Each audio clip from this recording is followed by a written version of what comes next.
Paano nga ba kumuha ng police clearance sa Singapore kahit ikaw ay nasa Pilipinas? Tara, panoorin mo ang video nito para malaman mo ang mga step-by-step guide na ginawa ko.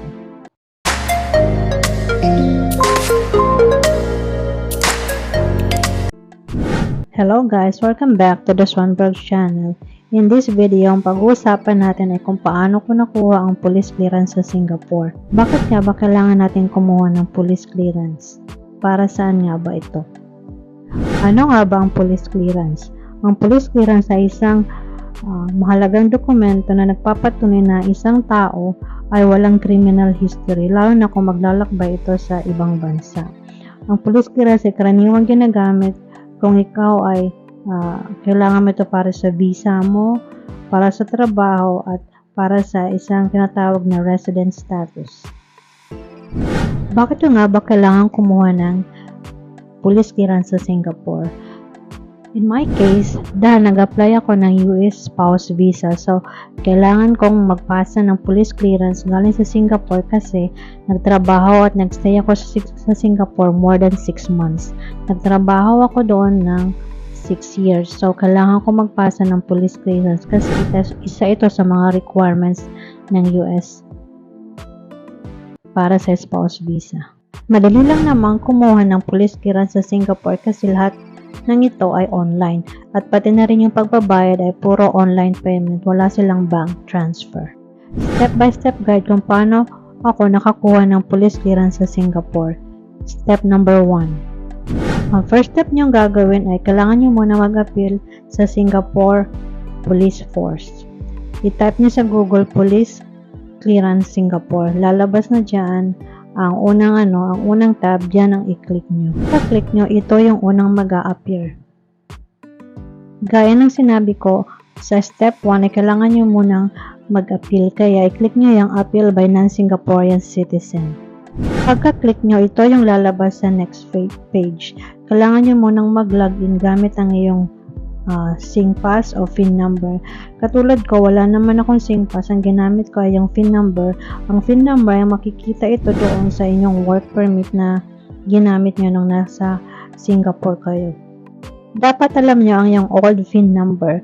Kung hindi nyo na maalala, ay pwede kayo mag-search sa MOMO, Manpower Ministry. O kung meron kayong old contract, nandoon yun yung PIN number nyo, yung sa work permit nyo. Pagka-click nyo ng log via PIN, ito ang lalabas sa susunod na page. Kailangan nyo ilagay yung PIN number, yung passport nyo,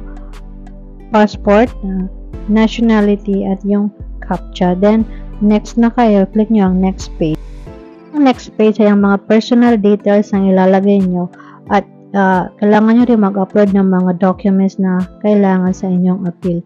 Ipapakita ko na lang dito sa screen kung ano yung mga in-upload ko. Pag nasend nyo na ang inyong appeal at mga information documents sa kanilang website, ay may makikita kayong appeal number. Tandaan nyo ito. Kung maaari, pwede nyo itong i-print o kaya isulat nyo. Tandaan nyo kasi kailangan yung appeal number pag kayo ay nag-check sa status ng inyong application. Pag na-receive ng Singapore Police Force ang inyong appeal, makakatanggap kayo ng ganitong email confirmation na natanggap niya yung appeal nyo. Pag naka-receive kayo ng ganitong email, basahin niyong mabuti kasi may mga instructions sila at link na pwede mong sundan. Ang second step ay pwede ka na mag-apply ng Certificate of Clearance o Police Clearance. I-follow mo yung link dyan at pag kinik mo yung link, ito yung lalabas. I-click mo yung apply for Police Clearance or Certificate of Clearance. Pagka-click mo yan, makikita mo na naman yung login via PIN. So, makikita mo sa page na to, kailangan mo na naman ilagay yung PIN number, passport, yung nationality mo, at saka yung appeal number. Kaya gaya ng sinabi ko, dapat tandaan mo yung appeal number kasi kailangan mo ito sa paglalagin o pag-check ng status ng iyong application. At tapos mo na i-fill up ang page na yon, ang next page ay ang payment. Ang means ng pagbabayad ay online payment. Gaya ng ginawa ko, ang ginamit ko lang ay yung debit card ng asawa ko sa pagbabayad at ang binayaran ko ay nasa 60 Singapore dollars. Ito ay nasa 2,500 pesos. Pag once na na-receive nila yung bayad mo, ay makaka-receive ka naman ng ganitong email. Ang email na to ay acknowledgement na natanggap na nila yung payment mo. Magsisend din sila ng tax invoice through PDF. Dapat mo itong i-print. Tapos may mga instruction din sila na nakalagay dyan sa email na kailangan mong magpa-fingerprint at i-send ito sa Singapore. Nakalagay din sa email na kung saan mo ipapadala yung fingerprint at ang tax invoice. Ipapakita ko dito sa screen yung adresa na pinadalang ko sa Singapore.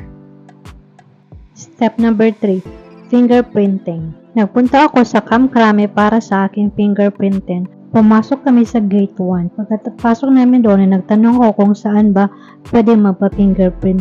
Itinuro kami doon na pupunta sa Fingerprinting Identification Division.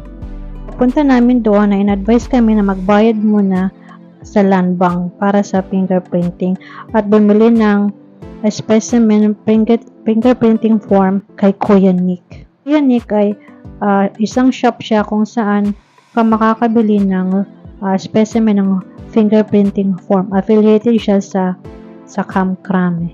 Nagbayad ako ng 200 pesos para sa fingerprinting sa land bank. Pagkatapos namin doon sa land bank ay nagpunta na ako doon kay Kuya Nick. Ito ay makikita sa exit gate ng gate 2 sa Camp Crame.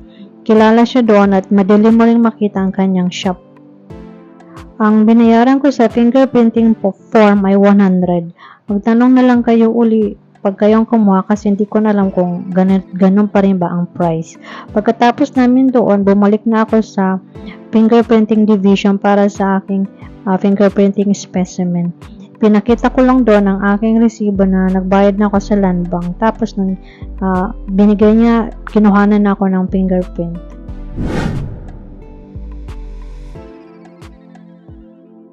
Nang nakuha ko ng lahat ng mga requirements na hinihingi sa akin ng Singapore Police Force, ito ay pinadala ko na sa Singapore via LBC. Pinayaran ko sa LBC ay nasa 1,285 pesos. After 1 week, mula na natanggap nila yung aking LBC, ay nakatanggap naman ako ng email na approve na yung aking application for police clearance. Nag-send sila ulit sa akin ng email. Ito yung email na sinend sa akin. Lagay sa email ay approve na yung aking application at kailangan ko magantay ng 2 to 3 weeks dahil ipapadala pa nila ito via post office. So, dahil gusto ko makasigurado, ang ginawa ko ay pinapunta ko yung aking kaibigan sa Singapore Police Force para malaman kung nasaan na nga ba ang aking police clearance. At sinabi sa kanya ng police doon na nasa Pilipinas na daw at binigay sa kanya yung tracking number.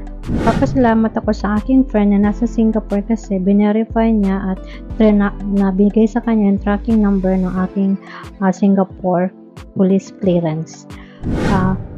Nung binigay niya sa akin yung tracking number ay nung i-check ko ito sa Google ay ito ay nasa Pilipinas na noong December 21. Pero kasi maraming holiday at Christmas, hindi ko ito nakuha. Nakuha ko lang ito nung last January 5, 2024. So, yun po yung step-by-step guide kung paano kumuha ng police clearance sa Singapore. Ito po ay based po sa aking experience. Sana po ay nakatulong ako sa inyo. Maraming salamat sa panonood sa video na ito. If you like this video, please hit the like, share, and subscribe button para ma-notify kayo para po sa aking mga upcoming videos. Ito po ang The Swanberg Channel. Nasasabing marami pong salamat at God bless.